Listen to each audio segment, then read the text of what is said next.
GoToWhitney.com. Best advice to give somebody is turn. Most people slide through a golf swing, so that when they take the club back, they go sideways instead of like rotating. You want to be able to, like, if you were to like think of your sternum as a pole and you roll around it. Yeah. You don't slide around it. You don't go this way to come through the ball. You got to rotate. And your head stays exactly where it is. So it's I always wonder that, because once it goes, like, people just stay in form, and you hope that it goes in that form. But if you move a certain way, the ball could actually move. Absolutely. Well, if you come through the ball, like, the finish is just as important as the takeaway. So that's my wow, golf advice from Alfonso Ribeiro, right here in Ocean City. Turn. All right, so turn, baby, turn. Turn. That's the key. Just keep turning. I love it. Yeah. All right, so you are the Grand Marshal of the Night in Venice Parade right here in Ocean City, New Jersey. How does it feel to be here at the Jersey Shore? You know what? This is my first time being down here as an adult. Like, I've been to Atlantic City one time as a kid, but like first time really as an adult hanging out down here. This looks really, really cool. I did not know about this. Like, somebody should have told me this years ago. Right.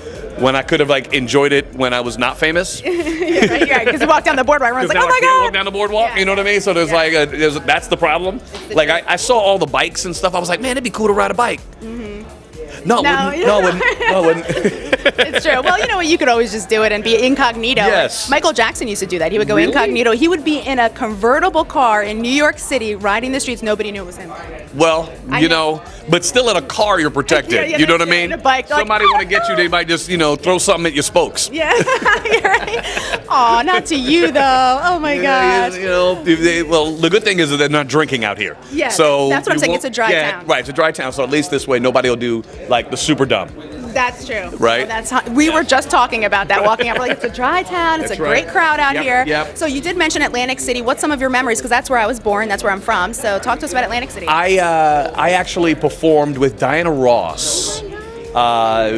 After the Pepsi commercial, she had me come down. I was doing Tap Dance Kid. I came down and actually performed on stage with her and did my little Michael Jackson routine in her show in Atlantic City. Can you show me some Michael Jackson? So there you go. That's it. Oh, I wanted to learn it.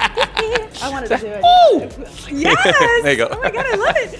Okay, so talk to us about America's Funniest Home Videos. Yeah. I know it's such a great family show. What is one of the videos that stood out to you so far? I know there's a ton. But. Well, I think this year it didn't win the ultimate grand prize, but it was second place. It won the $100,000 in the first half of the season. But it was a video about it was two kids on a slingshot ride. And the little brother asked the older brother to go on a ride with him, and the bigger brother was more terrified of the ride than the little brother, and he passed out twice on the ride.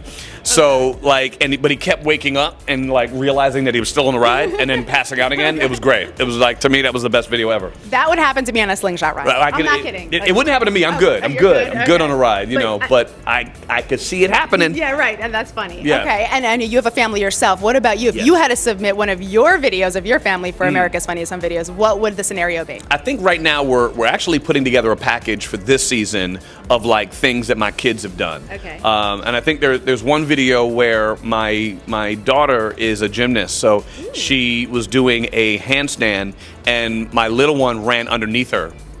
So when she came back down, Oh, that's not cool. it was a wipeout. I'm picturing it was like, shoo, he went flying. Yeah. It was funny. That's really funny. You should submit it and see if the audience. I'm sure they'll all laugh. They might. They'll laugh. They might know because my kids are almost as famous as I am now. Yeah, that's good though. That's really good. Do you want them to get in the entertainment field? Only if they really, really want it. I think in this world now, you kind of your social media is almost as popular as your TV shows. So you if you post anything about your family, then of course everybody knows who they are also. Yeah. But I would only let them do it if they really, really, really wanted to do it. Okay. I always kind of I'll do lectures every once in a while, and all my lectures are basically to tell people don't be in show business. Wow. Why is that? What are some of the pros? Because I ask a lot of celebrities, it's great to be out in the public, but there's so many challenges that come with it. So I guess that goes hand in hand with what you're saying. Yeah, what do you suggest? There's a lot of challenges, and I was actually saying this to someone on a plane coming here. That it's the real issue is there's no seniority, right? So you get a job. When that job ends, you're just like the person who has never had a job. Interesting. Right? So yes, people might know you, but it doesn't mean that you're going to ever literally do another job again. So you're right back to square one after every job ends. And that's a hard life. Yeah, it's a hustle. Because you don't ever get to sit back and just go, cool, I've made it. No, because you're done the minute this job ends. Yeah. And so it's a tough world, and the numbers just don't support it being a good business. Well, I know, and there's a lot of public scrutiny too. You have your big fans, and then you have people that just want to say negative things about you no matter what you do. So that could also deter people. Well, it could, but I don't let that part of it get involved. I'm talking about literally the actual job itself. And the work part of it, and what you have to do to be successful in it, versus the fans or the non-fans, really the haters. Look, people. Social media has changed the way we view the world and the way we deal with things in the world, because I think social media has basically given people this idea that everything they think and feel is important for them to say. Right? So, like everyone's a critic now. I got a good idea. How about you just don't say nothing? Yeah, right, exactly. Please. You know how many people I'd like to say that to? You don't actually have to talk. Yeah. You can not comment. Yes. You can look at whatever my post is and go and think whatever you think, but you don't actually need to send me a comment. I'm good. Yeah. I don't think I asked you. Right? No, it's true, because some people feel the need to comment and it's negative. A lot of times I'll say no negative comments and no bad opinions, because I don't want to know that. I just want to know what I want to know. Right. Well, listen, I don't have a problem with knowing information and other people's perspective. Yeah. But sometimes people are just rude and mean for no reason, right? They just want to get it out. And I think that what that has done, though, is there's a level of entitlement that I matter as much as that person or more, because I get to say something incredibly rude or mean to that person, and look how I affected them. Right. And it's like, but I go like, why? Yeah. What's the purpose? What was your purpose in doing that, right? I put out a post a couple weeks ago on I was traveling and my kid's stroller got destroyed by the airlines, right? And a company that I've known for a long time, Up a Baby, heard about it and sent me through our contacts a new stroller so that which was a wonderful thing for them to do. And so I posted, thank you to Up a Baby for sending us a new stroller. And all I got on my comments was hate. Like, you could afford one. Like, why, they wouldn't do that for me. And, and you should, and I was like, I was just saying thank you. Yeah, no, right. Like, somebody did something nice to me, nice for me, and I wanted to say thank you. Yeah. And I'm getting ridiculed, and they're getting ridiculed for doing something nice. Yeah. Wow, people. Yeah, right. Like, chill. Chill out. Yeah. Like, if I always I say this and I really laugh about it, because I'm always like, if you don't like me, why are you following me? Right. If you hate the things that I stand for and say, then why are you following me? Yeah, exactly. And I love it when people do the whole, they'll go, I'm unfollowing you. You hurt me. Yeah, right. Really? Yeah. Okay. Thank you. Bye. All right. Well, I guess I never asked you to follow me. Right. And in the first place, and now you're following me. You're following me, and now you're mad at me for something that I say, and then you unfollow me as if you're, punching me. Yeah, right. It's the truth. It's the truth. Okay, you unfollow me. Yeah. You go right ahead. You good, bad, mean person. Yeah. But they think their opinions matter. Right. They think that they should have a place to yell at people behind their computer or their phone and tell people how bad they are and makes them feel better. Yeah. And I always feel bad for those people. Yeah. But in terms of my kids, which is where this question started, was I wouldn't want my kids to have to go through that unless they're prepared to go through that. Oh, yeah. I mean, even right now with social media, there's so many stars who have taken down their Twitter, taken down their Facebook because of the bullying and the cyberbullying. It's a huge thing, and people have committed suicide because of it. Absolutely. A lot of reality stars especially. Well, because they're built and destroyed by the same tool. Yeah, that's interesting.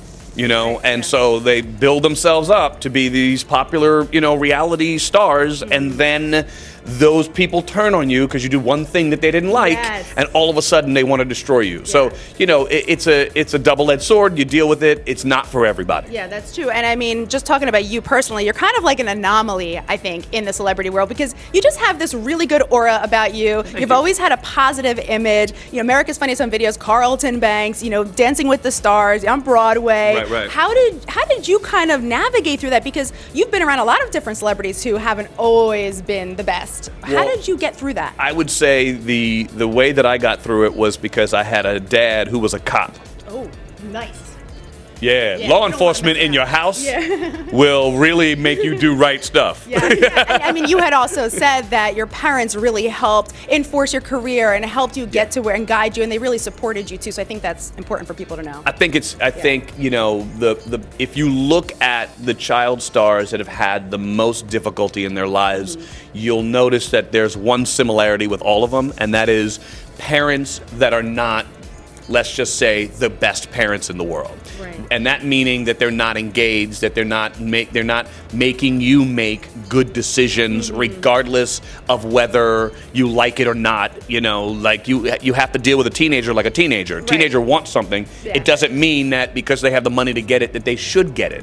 Right? They should be on an allowance. Even though they made $10 million, they shouldn't be spending money like they made $10 million at 16. No, They should be on an allowance, and that money should be put away, and they should do whatever they can to make that child, you know, live like a normal person and have responsibilities and have an understanding, you know, of the world, and have an understanding and a perspective that you can understand what, you know, I'm sitting here as we're doing this interview and people are walking by on the boardwalk and I'm like, you know, what is that person's life? Yeah. And if you can't understand that person's life, how can you have empathy for that person? And so for me, I was lucky enough to be taught that by my parents at a very young age and made to remember it throughout my life. Yeah, that's great. And I mean, in your earlier career throughout your life, you worked with Will Smith, and everyone loves him. He's a Philly guy, so he's kind of like our town. Yeah. Do you still talk to him? Like, what's up? Like, what's Absolutely. a good, fun behind-the-scenes story? I know everyone probably asks you that, but what's something cool? Like, there's really never a fun behind the scenes because, I mean, I think most of our lives people have seen, you know, and so it's like, you know, I what simply do you like most about your friendship with him? The reality is that Will is a wonderful student of life. He's constantly wanting to learn and to grow as a person, and I love that. I love that. That's, to me, what makes him a very special individual. Is he's never complacent in his perspective of life. He wants to learn more. He wants to study. He wants to understand. You know, and even if it's stuff that, you know, is regular to the regular person, he wants to learn about it also. And so that to me, he's absolutely and has actually shown me, you know, that way of life, and so I followed in that way. Like, I'm constantly wanting to learn and know more about other people's perspective. Like, really, it doesn't mean that it's going to change mine just because I learn about somebody else's way of life, you know, way of thinking, their religions, their, you know, their culture, the politics. Like, you know, I'm a guy during the election season where I'm going to listen to Fox, and then I'm going to listen to CNN, and then I'm going to listen to MSNBC, and then I'm going to listen to POTUS, and then I'm going to listen to NPR. And I go right down the stations and hear when something's going on, I hear all sides' perspective. Because how can you truly form your own opinion if you don't know all the possible opinions for you to have? It's being a student of life. It's not deciding that, hey, this is how I think, and I don't want anybody else. I'm putting my blinders on because I don't want nobody else to change the way I think. I just want to continue to listen to news stations that tell me exactly what I want them to tell me, not necessarily the truth. Right, exactly. Now, how do you feel about the election? How do you feel about Donald Trump being president? Well, we're not going to go there. Okay, we're not. Yes. All right, we're not going to go there. But, you know, I think I've always said this when people ask me anything. I say, you know, I was black first, right? So like, I think that says enough. Okay, there you go. That's it. All right, we won't delve into that. I like it. Do you have any fun hidden talents? I know you're a good dancer and singer, but what else can you do? What's something really cool that we don't know? That's a based on I don't know what you know, right? So I can't really say. Okay. I think the thing that shocks people the most is my my short career in motor racing. So I used to race cars professionally for a while. And so that was something that was never really publicized much, but yeah, so my love of racing is probably the thing that people know least about. No least. Okay, Yeah. but most obviously we know you for the Carlton dance. Do you think we can do that together? Oh, I'm not dancing. Oh, all right, Alfonso. Think I about know. it. I get that every all day. the time. I know. Only because Yeah. if you think about it, right, like I did it on the show 25 years ago. I know. So 25 years later, it's like people are like, come on, Yeah. man, you know you got to dance. I'm Well, like, it's funny because, people grow up on that. Yeah, and it's like, and, obviously we want to know you for what you're doing now today. Right. America's Funniest Home Videos and everything. What is, before we go, what is something you're just very passionate about? It could be anything. I think that what I'm most passionate about, I guess I would just simply say that I would love it if people got along better. If everybody could start to see the other person's side Yeah. and create a country that isn't so divided. And people starting to have empathy for others, to stop simply being so about themselves and their own importance that they're forgetting other people. That there are systems in place, there are things that will make people understand other people better. I was just like in the airport, right? And you look at someone and they're like, they haven't started boarding the plane yet, and the person who is in boarding group 7 will stand at the front of the line. Yeah. And you're like, Right.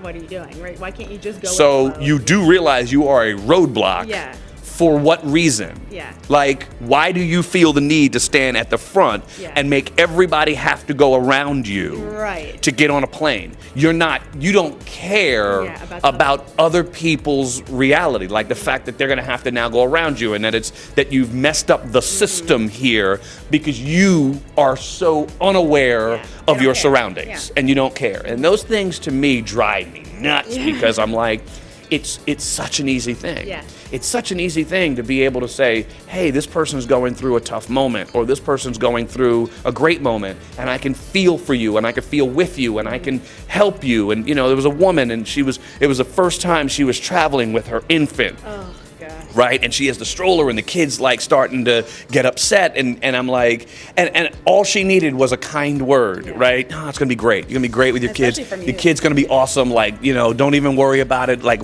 I get it. Your kid's, going through. He's making noise. You don't need to feel embarrassed by that, or like.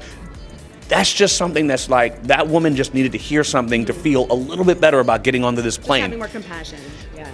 What did it take for me to do that, right? It took nothing. And you see people do kind things for other people, and you just go, that is what you should be doing in your life. Yeah. Try to, just one day, just every day of your life, try to do something that isn't about you, it's about somebody else.